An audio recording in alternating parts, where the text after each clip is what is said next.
Belgia, bahkan ke Italia melihat pemain-pemain, dan dia sudah punya beberapa catatan yang sudah bertemu dengan Pak Erik, tentunya sudah berbicara, dan dalam waktu dekat ada 2 pemain, ya.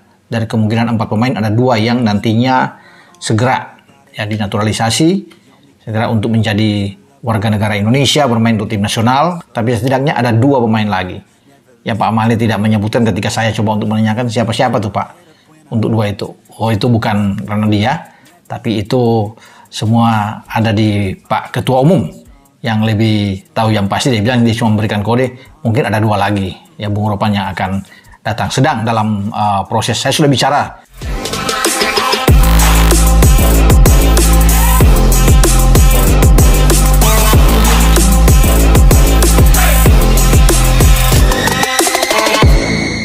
Dan pasti PSSI memilih 2 pemain keturunan Indonesia di posisi striker itu akan lebih baik. Jadi biar saja mereka berkompetisi di depan. Memang sih banyak yang akan kembali memperdebatkan, waduh ini nanti chance untuk para pemain lokal tertutup ya, gak mungkin dong.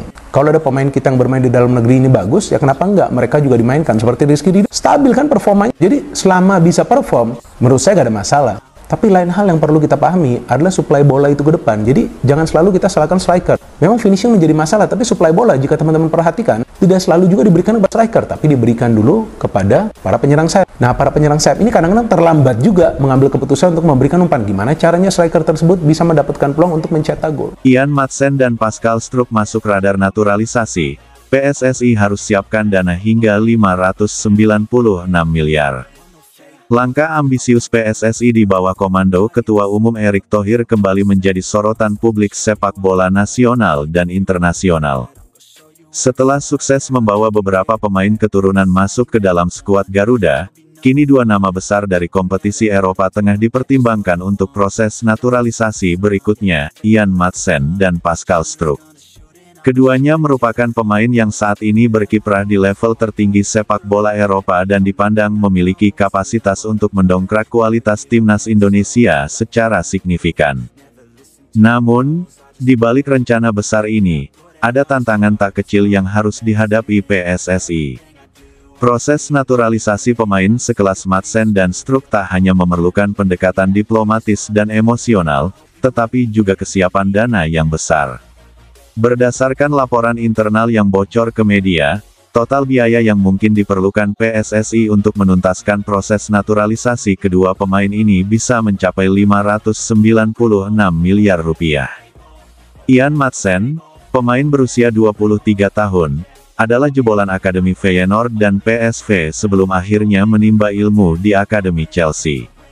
Ia dikenal sebagai bek kiri cepat, modern, dan fleksibel yang juga mampu bermain di sayap kiri.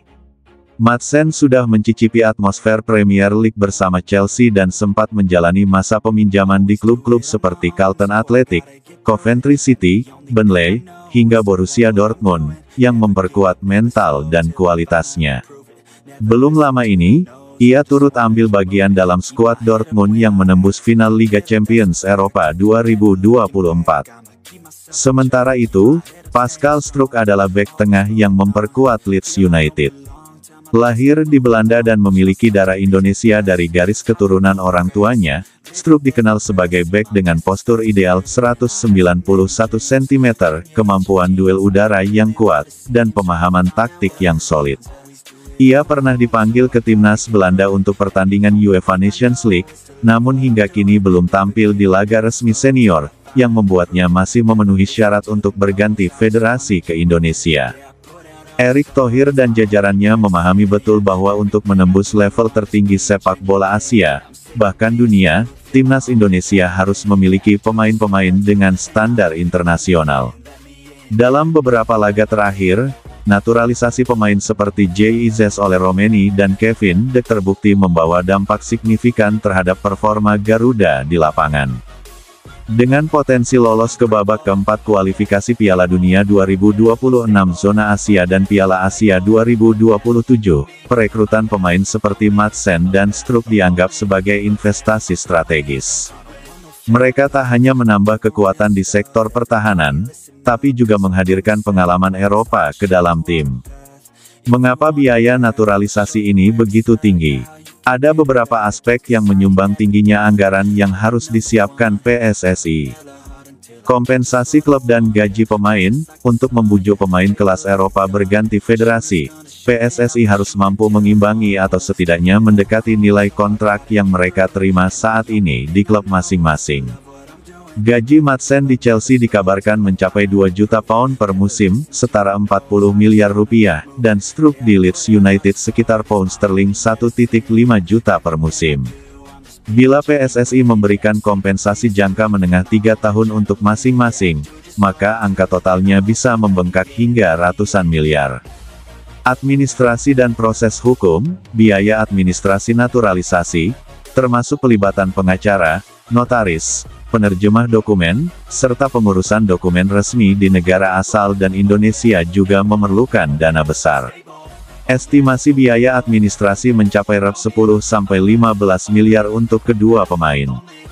Fasilitas, akomodasi, dan insentif tambahan. Untuk menjamin kenyamanan dan komitmen jangka panjang, para pemain biasanya diberikan fasilitas tempat tinggal, kendaraan, bahkan bantuan untuk keluarga yang ikut pindah. Ditambah dengan insentif dari sponsor dan bonus performa, maka biaya bisa terus meroket. Kampanye media dan sosialisasi. PSSI juga perlu membangun opini publik melalui media, memperkenalkan pemain kepada masyarakat Indonesia, serta menjaga iklim positif atas kebijakan naturalisasi ini. Biaya komunikasi dan promosi juga tak sedikit. PSSI tentu tidak bisa sendiri dalam proyek besar ini. Oleh karena itu, Erick Thohir terus menjalin komunikasi intensif dengan Kementerian Pemuda dan Olahraga, Kementerian Hukum dan HAM, serta pihak sponsor dan BUMN. Bahkan, Presiden Prabowo Subianto pun disebut-sebut mendukung langkah besar ini sebagai bagian dari proyek Indonesia Emas 2045, termasuk dalam sektor olahraga. Sejumlah perusahaan besar seperti Garuda Indonesia, Telkomsel, dan BRI dikabarkan siap menjadi sponsor utama proyek naturalisasi ini.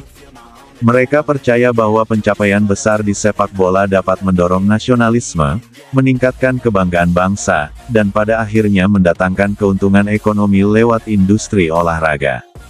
Kabar ini tentu disambut dengan berbagai reaksi dari masyarakat.